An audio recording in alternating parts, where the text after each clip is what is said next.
ሰው መከራ ሲጸናበት፣ ሰው ጊዜ ሲርቅበት፣ ሰው ለጥያቄው መልስ ሲያጣበት እንዲህ ይላል፣ ቢረሳኝ ነው፣ ባይወደኝ ነው፣ ባይኖር ነው። መጨረሻ ላይ ኧረ የለም ለማለት የሚደርሰው እንዲህ ባሉ ጊዜያት ነው። እንዲህ ባሉ ጊዜያት እግዚአብሔር አላያለኝ የሚል ጩኸት ነው የሚሰማው። ክርስቲያኖች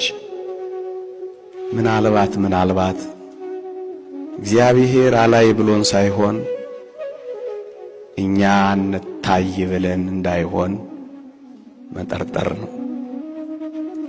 የእግዚአብሔር ዓይኖችማ አይደክሙ ኃያላን ናቸው። የእግዚአብሔር ዓይኖችማ አያንቀላፉ ትጉሃን ናቸው። የእግዚአብሔር ዓይኖችማ አይጨልምባቸው ብሩሃን ናቸው።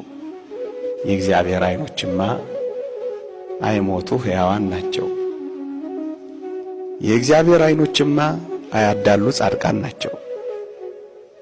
ታዲያ ዓይኖቹ እንዲህ ከሆኑ ምናልባት እኛ ላለመታየት ተደብቀን እንዳይሆን ነው መጠርጠር። እንጂማ እግዚአብሔር ያያል። እጠራለሁ አትሰማኝም፣ እጮኻለሁ አታደምጠኝም እንለው ይሆናል እግዚአብሔር። እሱ ግን የሚመልስልን መቼ ጠራኸኝ ነው የሚለን። ምክንያቱም እግዚአብሔርን መጥሪያ አንደበቶቻችን አሁን እኔ የምናገርበት እናንተ የምትጮሁበት አንደበቶች አይደሉ። እግዚአብሔርን መጥሪያ አንደበቶቻችን ንጽሕናና ምግባራችን። ያለ ንጽሕናና ያለ ምግባር ጮኸን አላደመጥከኝም ብንለው፣